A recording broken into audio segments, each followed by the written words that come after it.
ओम शांति। आज के अव्यक्त महावाक्य हैं 14 जनवरी 1982 के। मुरली का टाइटल है कर्मेंद्रिय जीत ही विश्व राज्य अधिकारी। राज ऋषि आत्माओं के प्रति बाप दादा बोले, आवाज़ में आने के लिए व आवाज़ को सुनने के लिए कितने साधन अपनाते हो। बाप दादा को भी आवाज़ में आने के लिए शरीर के साधन को अपनाना पड़ता है, लेकिन आवाज़ से परे जाने के लिए इस साधनों की दुनिया से पार जाना पड़े। साधन इस साकार दुनिया में है। बाप दादा के सूक्ष्म वतन व मूल वतन में कोई साधनों की आवश्यकता नहीं है। सेवा के अर्थ आवाज़ में आने के लिए कितने साधनों को अपनाते हो, लेकिन आवाज़ से परे स्थिति में स्थित होने के अभ्यासी सेकंड में इन सब से पार हो जाते हैं। ऐसे अभ्यासी बने हो। अभी अभी आवाज़ में आए, अभी अभी आवाज़ से परे। ऐसी कंट्रोलिंग पावर, रूलिंग पावर अपने में अनुभव करते हो। संकल्प शक्ति को भी जब चाहो तब संकल्प में आओ, विस्तार में आओ। जब चाहो तब विस्तार को फुल स्टॉप में समा दो। स्टार्ट करने की और स्टॉप करने की दोनों ही शक्तियाँ समान रूप में हैं। हे कर्मेंद्रियों के राज्य अधिकारी, अपनी राज्य सत्ता अनुभव करते हो। राज्य सत्ता श्रेष्ठ है व कर्मेंद्रियों अर्थात प्रजा की सत्ता श्रेष्ठ है। प्रजापति बने हो, क्या अनुभव करते हो? स्टॉप कहा और स्टॉप हो गया। ऐसे नहीं कि आप कहो स्टॉप और वह स्टार्ट हो जाए। सिर्फ हर कर्मेंद्रिय की शक्ति को आँख से इशारा करो तो इशारे से ही जैसे चाहो वैसे चला सको। ऐसे कर्मेंद्रिय जीत बने, तब फिर प्रकृति जीत बन कर्मातीत स्थिति के आसनधारी सो विश्व राज्य अधिकारी बनो। तो अपने से पूछो, पहली पौड़ी कर्मेंद्रिय जीत बने हैं। हर कर्मेंद्रिय जी हजूर, जी हाजिर करती हुई चलती है। आप राज्य अधिकारियों का सदा स्वागत अर्थात सलाम करती रहती है। राजा के आगे सारी प्रजा सिर झुकाकर सलाम करती है। हे राज्य अधिकारी, आप सबकी राज्य कारोबार कैसी है? मंत्री, उपमंत्री कहाँ धोखा तो नहीं देते हैं?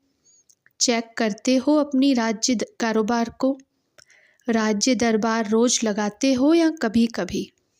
क्या करते हो? राज्य अधिकारी के यहाँ के संस्कार भविष्य में कार्य करेंगे।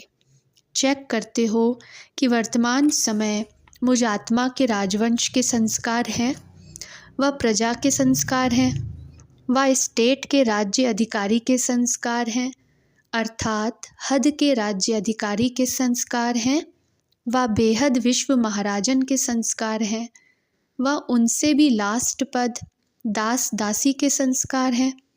साकार में भी सुनाया था कि दास दासी बनने की निशानी क्या है? जो किसी भी समस्या व संस्कार के अधीन बन उदास रहता है, तो उदास व उदासी ही निशानी है दास दासी बनना। तो मैं कौन? यह स्वयं ही स्वयं को चेक करो। कहाँ किसी भी प्रकार की उदासी की लहर तो नहीं आती? उदास अर्थात अभी भी दास हैं, तो ऐसे को राज्य अधिकारी कैसे कहेंगे? इसी तरह से साहूकार प्रजा भी होगी। तो यहाँ भी कई राजे नहीं बने हैं, लेकिन साहूकार बने हैं, क्योंकि ज्ञान रत्नों का खजाना बहुत है। सेवा कर पुण्य का खाता भी जमा बहुत है, लेकिन समय आने पर स्वयं को अधिकारी बनाकर सफलता मूर्त बन जाएं, वह कंट्रोलिंग पावर और रूलिंग पावर नहीं है। अर्थात नॉलेजफुल हैं लेकिन पावरफुल नहीं है। शस्त्रधारी हैं लेकिन समय पर कार्य में नहीं ला सकते हैं। स्टॉक है लेकिन समय पर न स्वयं यूज़ कर सकते और न औरों को यूज़ करा सकते हैं। विधान आता है लेकिन विधि नहीं आती। ऐसे भी संस्कार वाली आत्माएं हैं, अर्थात साहूकार संस्कार वाली हैं। जो राज्य अधिकारी आत्माओं के सदा समीप के साथी ज़रूर होते हैं, लेकिन स्व अधिकारी नहीं होते। समझा? अभी आप ही सोचो कि वर्तमान समय अब तक मैं कौन बना हूँ। अभी भी बदल सकते हो। अभी भी फाइनल सीट के सेटिंग की सीटी नहीं बजी है। फुल चांस है। लेकिन औरों को भी क्या कहते हो? अब नहीं तो कब नहीं, क्योंकि कुछ समय के पहले के संस्कार चाहिए, लास्ट समय के नहीं। इसलिए डबल विदेशी ग्रुप, गोल्डन चांस लेने वाले चांसलर ग्रुप बनो। तो सब कौन से ग्रुप के हो? अच्छा, आज अमेरिका और ऑस्ट्रेलिया का टर्न है, तो दोनों ही कौन सा ग्रुप हो? कौन सा ग्रुप लाई हो? ऑस्ट्रेलिया वाले क्या समझते हैं? चांसलर्स ग्रुप हैं। ऑस्ट्रेलिया की शक्तियाँ क्या समझती हैं? शक्ति दल भी कम नहीं है। पांडव हैं तो शक्तियाँ हैं। दोनों ही अपनी रफ्तार से चल रहे हैं। ऑस्ट्रेलिया में शक्तियाँ ज़्यादा हैं या पांडव? दोनों समान हैं। शक्तियाँ थोड़ी रेस्ट कर रही हैं, फिर ज़्यादा उड़ेंगी ना, इसलिए रेस्ट कर रही हैं।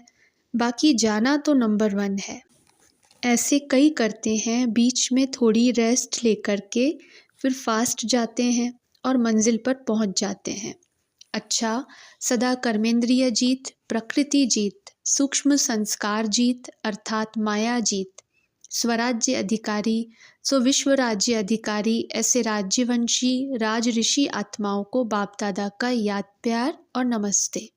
ऑस्ट्रेलिया पार्टी से बाप दादा को आप लोगों से ज़्यादा बच्चों की याद आती रहती है। बाप दादा भी रोज़ बच्चों की माला स्मरण करते हैं। आप कभी मिस भी करो, बाप दादा मिस नहीं करेंगे। हर एक मणके का अपना अपना नंबर है तो माला में कितने बार बाप दादा ने आप सबकी माला स्मरण की होगी। ऑस्ट्रेलिया वालों के ऊपर तो बाप दादा को सदा ही नाज है। क्यों? क्योंकि ऑस्ट्रेलिया निवासियों ने बाप को पहचान अपना बनाने में नंबर 1 रिकॉर्ड दिखाया है। संख्या में देखो, वृद्धि में देखो, क्वालिटी में देखो, सब में आगे हैं और अच्छी तरह से संभाल रहे हैं। इसलिए ऑस्ट्रेलिया कम नहीं है। लंदन में फिर भी भारतवासी आत्माएं ज़्यादा हैं, लेकिन ऑस्ट्रेलिया में सब पर्दे के अंदर छिपे हुए बाप को पहचानने में नंबर 1 है। इसलिए बाप दादा को प्रिय है। समझा? दूसरा, ऑस्ट्रेलिया निवासी सब अपने को डबल लाइट स्वरूप अनुभव करते हो। डबल लाइट अर्थात सदा हर समस्या को सहज पार करने वाले, ऐसे अनुभव करते हो। शक्तियाँ क्या सोच रही हैं? शक्तियाँ सोचती हैं कि कोई ऐसा मधुबन से वरदान लेकर के जाएं जो जाते ही विजय का झंडा लहराएं। ऑस्ट्रेलिया निवासियों के प्रति बाप दादा सदा महिमा के पुष्प चढ़ाते हैं, क्योंकि पहले पहले सर्विस की वृद्धि का सबूत ऑस्ट्रेलिया निवासियों का है। लंदन में भी सेवा की वृद्धि तो हुई है, लेकिन कई वृक्ष में जैसे शाखा ही तना बन जाता है, ऐसे ऑस्ट्रेलिया भी निकला लंदन से ही है, लेकिन अभी तना बन गया है। यह भी विशेषता है ना। सदा सब में राज़ी रहने वाले हो। राज़ी रहना अर्थात सब राज को जान लेना। इसलिए मेजॉरिटी संतुष्ट आत्माएं हो, संतुष्ट मणियाँ हो। कैसा भी वायुमंडल में हलचल हो, लेकिन आप सदा अचल रहने वाले हो ना, क्योंकि बाप के साथ रहने वाले हो। जैसे बाप सदा अचल है, वैसे साथ रहने वाले भी अचल ही होंगे ना। सैन फ्रांसिस्को, सभी ब्रह्मा कुमार और कुमारियों का विशेष कर्तव्य क्या है? ब्रह्मा बाप का विशेष कर्तव्य क्या है? ब्रह्मा का कर्तव्य ही है नई दुनिया की स्थापना। तो ब्रह्मा कुमार और कुमारियों का विशेष कर्तव्य क्या हुआ? स्थापना के कार्य में सहयोगी। तो जैसे अमेरिका में विनाशकारियों के विनाश की स्पीड बढ़ती जा रही है, ऐसे स्थापना के निमित्त बच्चों की स्पीड भी तीव्र है। वे तो बहुत फास्ट गति से विनाश के लिए तैयार हैं। ऐसे आप सभी भी स्थापना के कार्य में इतने एवर रेडी तीव्र गति से जा रहे हो। उन्हों की स्पीड तेज़ है या आपकी तेज़ है? वो 15 सेकंड में विनाश के लिए तैयार हैं और आप 1 सेकंड में। क्या गति है? सेकंड में स्थापना का कार्य अर्थात सेकंड में दृष्टि दी और सृष्टि बन गई। ऐसी स्पीड है। तो सदा स्थापना के निमित्त आत्माओं को यह स्मृति रखनी चाहिए कि हमारी गति विनाशकारियों से तेज हो, क्योंकि पुरानी दुनिया के विनाश का कनेक्शन नई दुनिया की स्थापना के साथ साथ है। पहले स्थापना होनी है या विनाश? स्थापना की गति पहले तेज होनी चाहिए ना। स्थापना की गति तेज करने का विशेष आधार है सदा अपने को पावरफुल स्टेज पर रखो। नॉलेजफुल के साथ साथ पावरफुल स्टेज पर रखो। नॉलेजफुल के साथ साथ पावरफुल दोनों कंबाइंड हो, तब स्थापना का कार्य तीव्र गति से होगा। तो कहाँ से तीव्र गति का फाउंडेशन पड़ेगा? अमेरिका से। अमेरिका में भी 4-5 सेवा केंद्र हैं। तो सभी यह लक्ष्य रखना कि नंबर 1 हम ही जाएंगे। तो आपके सेंटर द्वारा पहले पहले आत्मिक बॉम्ब चलेगा ना। उससे क्या होगा? सभी बाप के परिचय को जान लेंगे। जैसे उस बॉम्ब से विनाश होता है ना, तो इस आत्मिक बॉम्ब से अंधकार का विनाश हो जाएगा। तो यह बॉम्ब छोड़ने की कौन सी तारीख है? वह गवर्नमेंट भी डेट बतलाती है ना कि इस तारीख को रिहर्सल होगी। तो आपके रिहर्सल की डेट कब होगी? अच्छा, विदेश की टीचर्स बहनों ने अव्यक्त बाप दादा के साथ पिकनिक की। पिकनिक हो गई। सुनते तो रहते ही हो, कभी खाएंगे कभी सुनेंगे। यही तो ईश्वरीय परिवार की विशेषता है, जो अभी अभी शिक्षक के सामने, अभी अभी बाप के सामने, अभी अभी सखा के सामने। यह बहुरूप का अनुभव सारे कल्प में न कोई कर सकता है और न करा सकता है। यह एक ही बाप का पाठ संगम पर है। सतयुग में अगर चाहो बाप दादा से पिकनिक मनाए तो मना सकेंगे। अभी जो चाहो, जिस रूप में चाहो, उसी रूप से मिलन मना सकते हो। इसलिए यह भी आप विशेष सेवाधारियों का भाग्य है। बाप दादा तो अमृत वेले से हर बच्चे का भाग्य देखते रहते हैं कि कितने प्रकार के भाग्य हर आत्मा के नूंधे हुए हैं। अमृत वेला ही भाग्य ले आता है। रूहानी मिलन का भाग्य अमृत वेला ही ले आता है ना। हर कर्म में आपका भाग्य है। देखते हो तो बाप को। यह आंखें मिली ही हैं बाप को देखने के लिए, कान मिले हैं बाप का सुनने के लिए, तो भाग्य हो गया ना। हर कर्मेंद्रिय का भाग्य है। पाँव मिले हैं हर कदम पर कदम रखने के लिए। ऐसे हर कर्मेंद्रिय का अपना अपना भाग्य है। तो लिस्ट निकालो कि कितने भाग्य सारे दिन में प्राप्त होते हैं। तो बाप को देखा, बाप का सुना, बाप के साथ सोया, बाप के साथ खाया, सब कुछ बाप के साथ करते हो। सेवा की तो भी बाप का परिचय दिया, बाप से मिलाया, तो कितना भाग्य हो गया। तो बाप दादा सदा हर बच्चे के भाग्य की लकीर कितनी स्पष्ट और लंबी है, क्लियर है, वह देखते हैं। भाग्य की लकीर बीच बीच में कट तो नहीं जाती है, जुड़ती है और टूटती है, या जब से जुड़ी है तब से अखंड अटूट है। खंडित होने से लकीर फिर बदल भी जाती है, इसलिए अटूट और अखंड। तो ऐसा बच्चों का नज़ारा देखते रहते हैं। बाप को और क्या काम है? विश्व सेवा के लिए तो आपको निमित्त बना दिया, बाकी बाप का क्या काम रहा?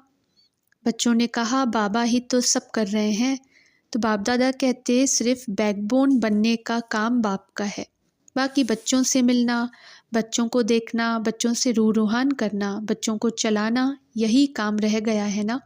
आप लोगों का विश्व से काम है और बाप का आप बच्चों से काम है। विश्व के आगे बाप को दिखाते तो आप बच्चे हो ना, बच्चों द्वारा बाप दिखाई देता है। बैकबोन तो बाप है ही। अगर बाप बैकबोन न बने तो आप अकेले थक जाओ। मोह भी है ना, तो बच्चों की थकावट भी बाप नहीं देख सकते। इसलिए देखो, हर साल यहाँ आते हो थकावट ख़त्म करने। यहाँ आकर सेवा की जिम्मेवारी का ताज उतार देते हो ना। वहाँ तो एक एक बात में देखेंगी, कोई देख तो नहीं रहा है, कोई सुन तो नहीं रहा है। यहाँ अगर कुछ होगा भी तो समझेंगे दीदी दादी बैठी है, बाप दादा बैठा है, आपे ही ठीक कर देगा। यहाँ फिर भी फ्री हो। तो विदेश की सेवा में अनुभव भी अच्छे होते हैं ना, डबल नॉलेजफुल हो गई ना। बच्चों ने कहा आबू कॉन्फ्रेंस के लिए कोई विशेष प्लान? बाप दादा ने कहा आबू कॉन्फ्रेंस में स्नेही बनाकर लाना, सिर्फ वीआईपीज नहीं, आप स्नेही बनाकर लाना, यहाँ संबंध जुड़ जाएगा। स्नेही बनाने का साधन क्या है? जितना जितना बाप की जिगर से महिमा करेंगे तो आप महिमा करेंगे और वे मोहित होते जाएंगे। आप बाबा बाबा कहते जाएंगे, महानता सुनाते जाएंगे और वे स्नेही बनते जाएंगे। जहाँ महानता अनुभव होती है वहाँ स्वयं ही सिर झुक जाता है। जैसे भक्त लोग जड़ में महानता की भावना रखते हैं तो सिर झुक जाता है। कहाँ वह जड़, कहाँ वह चैतन्य, फिर भी सिर झुक जाता है।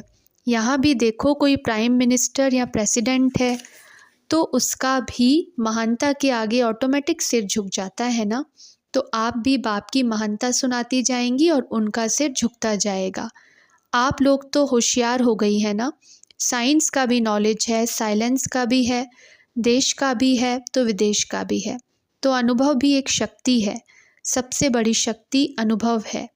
अनुभव सुनाते हो तो सभी खुश होते हैं ना। अनुभव करने वाला स्वयं भी शक्तिशाली बन जाता है। यह भी एक बड़ा शस्त्र है। वैसे बोलने वाले तो अनेक हैं, लेकिन अनुभव की शक्ति किसी के पास भी नहीं है। यहाँ विशेषता ही अनुभव की है। बोलने वाले के आगे अनुभव वाले का ही महत्व है। धीरे धीरे साइंस वाले चाहे शास्त्र वाले दोनों ही यह समझेंगे कि हम ऊपर ऊपर के हैं, फाउंडेशन हम लोगों का नहीं है और इन्हों का अनुभव फाउंडेशन है।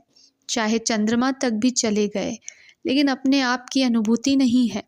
चंद्रमा पर गए तो क्या हुआ, तो यह महसूस करेंगे, लेकिन अंत में करेंगे, क्योंकि वारिस तो बनना नहीं है। तो अंत में साइंस अर्थात शस्त्रधारी और शास्त्रधारी दोनों ही समझेंगे कि हम क्या हैं और यह क्या है। अच्छा, सभी खुश तो होना, कोई मुश्किल तो नहीं है। सहज योगी हो, सहज सेवाधारी हो। विदेश की बहनें दीदी दादी को विदेश सेवा के लिए विदेश में आने का निमंत्रण दे रही हैं। वर्तमान समय जबकि 83 आदि में ही यहाँ सभी को लाना है और सबको यहाँ आना ही है, तो यहाँ की सेवा के ऊपर विशेष अटेंशन देने की आवश्यकता है। और वहाँ का भी अगर ऐसा कोई निमंत्रण मिला यूएनओ वगैरह का, तो फिर जाना ज़रूरी है। बाकी तो अपनी कॉन्फ्रेंस आदि करते हो, उसके लिए इतनी आवश्यकता नहीं है, क्योंकि उन्हें ही यहाँ लाना है। इसलिए सब बातों को देखते हुए अभी इतना आवश्यक दिखाई नहीं देता है। बाकी अभी विदेश तो ऐसा है, अभी अभी यहाँ, अभी अभी वहाँ। ऐसा कोई कार्य हुआ तो पहुँच जाएंगे। यूएनओ में जो संपर्क बढ़ा रहे हो, यह संपर्क बढ़ना ही सेवा है। और भी जितना हो सके उन्हों को होमली संपर्क में ले आओ। जैसे यह शैली यूएनओ की आई, वह भी स्नेह संपर्क से आकर्षित हुई ना, प्रेम की पालना मिली, क्योंकि बड़े बड़े ऑफिसर जहाँ जाते हैं वहाँ वह उसी पोस्ट पर होने के कारण ऑफिशियल रहते हैं। प्रेम की पालना उन्हें नहीं मिलती है। यहाँ तो संबंध का रस मिलता है। यही यहाँ की विशेषता है। जो भी संपर्क संबंध में आते हैं उन्हों को परिवार की फीलिंग आए, अनुभव करें कि यह कोई बहुत समीप की आत्मा खोई हुई मिली है। संपर्क बढ़ाना यही सेवा ठीक है। जितना जितना नज़दीक आते रहेंगे वह अनुभव करेंगे कि इन्हों के पास जो चाहिए वही है। शैली बच्ची द्वारा बहुतों की सेवा हो रही है और होगी भी। स्नेह का तीर लग गया है, लगन अच्छी है। जो चाहती थी उसकी विधि भी मिल गई है। समझती भी है कि विधि यहाँ से ही मिलती है। उसको याद प्यार देना और यही कहना कि बाप दादा की आप में बहुत उम्मीदें हैं और सफलता के सितारे की नूंदी हुई है। ऐसा बाप दादा तकदीर देख रहे हैं। कई प्रकार की आत्माओं का पाठ है, चाहे पूरा कन्वर्ट न भी हो, लेकिन कन्वर्ट कराने के तो निमित्त हैं। दिल से बाप को माना है और यह डबल तरफ पाठ बजाना यह भी ज़रूरी है। इसी से सेवा होगी। इसका इतना रहना ही सेवा है। पूरा बदल जाए तो सेवा नहीं होगी। इसको इस सेवा का फल भी अच्छा मिलेगा। स्टीव नारायण ज्ञाना के उपराष्ट्रपति तथा उनके परिवार को याद प्यार देते हुए बाप दादा बोले, उन्हें जिगरी बहुत बहुत याद देना। बहुत अच्छे तन मन धन तीनों से पूरे सहयोगी, निश्चय बुद्धि नंबर 1 बच्चे हैं। उस बजट के कारण नहीं आ सके, लेकिन पांडव गवर्नमेंट की बजट में बुद्धि से यहाँ पहुँचे हुए हैं। बहुत ही नम्रचित बच्चा है। परिवार ही ड्रामा अनुसार सर्विसेबल है। हिम्मत भी अच्छी है। परिवार का परिवार ही स्नेही है। अंधश्रद्धा नहीं है, नॉलेज के आधार पर स्नेही है। इन्हों के ही संपर्क से अमेरिका में पहुँचे। यह बेहद सेवा के निमित्त, विशेष आत्माओं की सेवा के निमित्त बने हुए हैं। इसको कहते हैं एक की नॉलेज से अनेकों पर प्रभाव। बड़ा माइक है। इनको देखकर वहाँ की गवर्नमेंट पर भी अच्छा प्रभाव है। नॉलेज का, योग का अच्छा प्रभाव है। अच्छे सेवाधारी हैं। अच्छा, ओम शांति।